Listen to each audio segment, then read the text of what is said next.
Xavier, can you tell us what your childhood was like and what led to your involvement in the criminal justice system?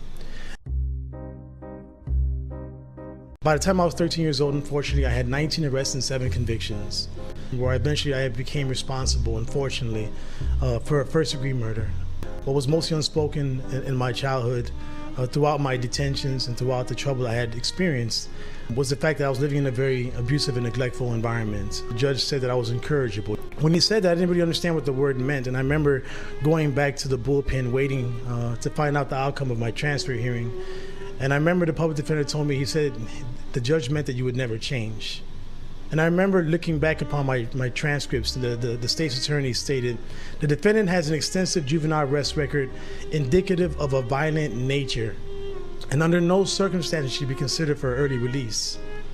It didn't really dawn on me what he meant until many years later, while I was serving a 25-year sentence.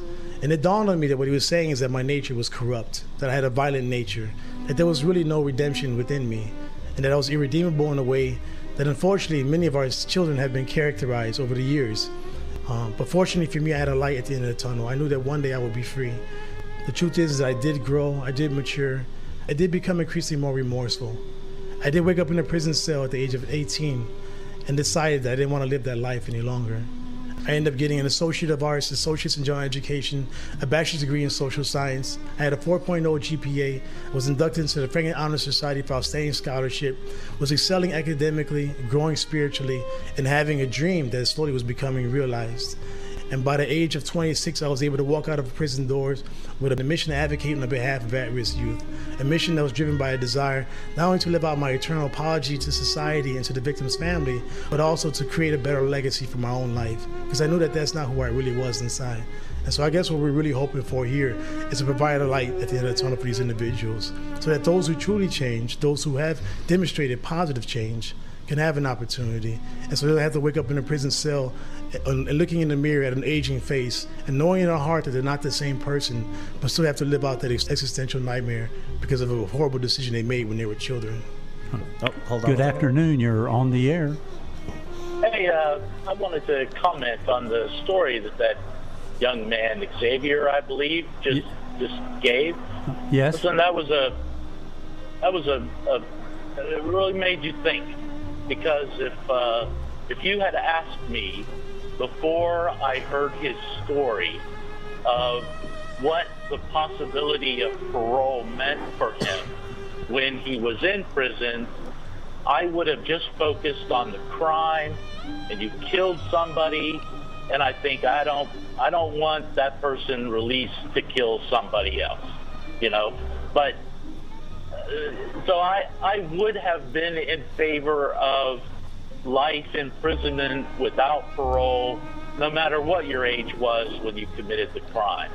But to actually hear somebody who, it sounds to me like that person changed his life. Thank you. That makes a big difference. And I hope that the legislators who will be voting on a bill this year, I hope they hear his story or a story like his before they cast their vote. Thank you so much. You know, first of all, I really appreciate your words. You know, I want to clarify something that's very important to me that I share this, and that is that I'm not the exception to the rule. You know, I'm very fortunate to be a part of a great national network called the Incarcerated Children's Advocacy Network.